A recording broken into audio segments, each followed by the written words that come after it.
The Hills Youth Fire Readiness Project was developed out of work we'd done in the past with young people recovering from the aftermath of bushfires, both in places like Whittlesea, Kinglake and also locally. We'd gone over to Whittlesea and been involved in helping young people re-engage with school as a result of the fact that we're a youth agency.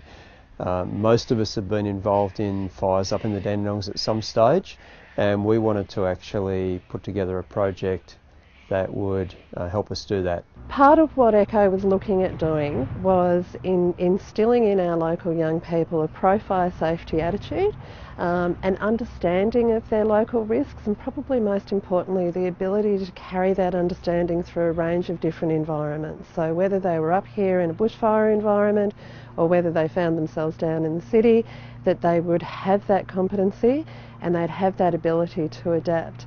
We know that from a recovery point of view, trying to fix something later that's terribly broken is never as easy as it is to get in there in the first place and to really instill that knowledge and that aptitude in young people before they face a crisis.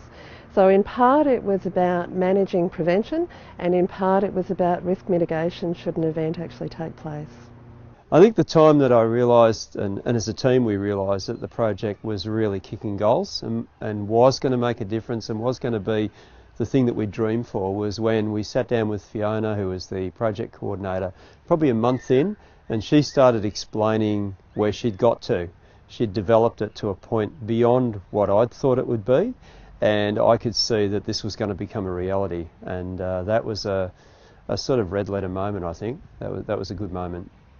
I think that the point for me where I was uncertain as to whether this was going to work or not was really about how well the kids would engage with the program. I knew that the emergency services and our steering committee were happy. We knew we had a good solid program, but we didn't know yet whether it would be a positive experience for the kids. And I think especially running through with the first trial group and the responses they had, and how passionately they stepped up to the job of community education and putting forward their ideas on how they'd like to affect other young people and have other young people take on pro-safety fire messages, was the first time that I got to see that it was working for the kids as much as it was working for the adults.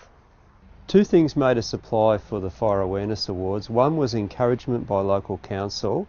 They'd seen the project, they saw what we were doing, they realised the implications of this in terms of young people's lives after an event. So they said, you actually need to apply for this. And secondly, I believe the project needed recognition because it was working, it was doing what we said it would do.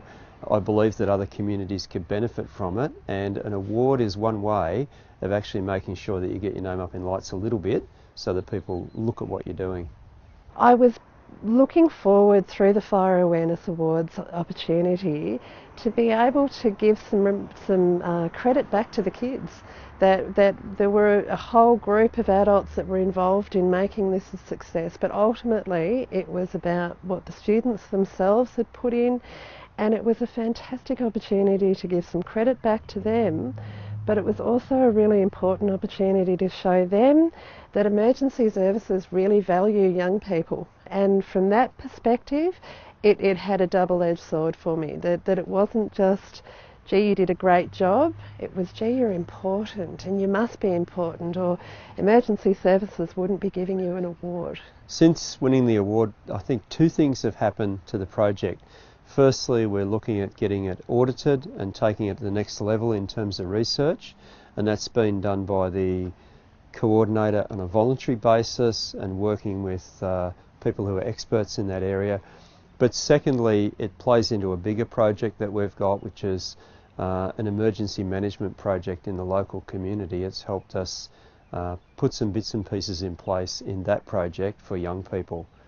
It was that reminder of that the work was worthwhile, we'd reached the standard that we wanted to be working at, and that we'd formed the basis to keep getting better from, and that from, if it's award worthy, then that's our baseline. That's the very least now that we would want to expect of ourselves in how we work with local young people and what sorts of outcomes we look for with them. I would probably say to people, it's worth entering the 2014 awards, because the experience of having to write up what your project's about, having to submit and go through the submission process, and having another pair of eyes look at what you've done is really good, even if you're not a finalist. The process in itself is a learning curve, and it's good. I think it's not until you're actually at the award ceremony that you start to get any perspective on how many people are working in the background to be able to give recognition to groups like us. And I think that it's nice to be able to find that out when you're at your most anxious, that people like us are coming in and we're not sure if we're going to win.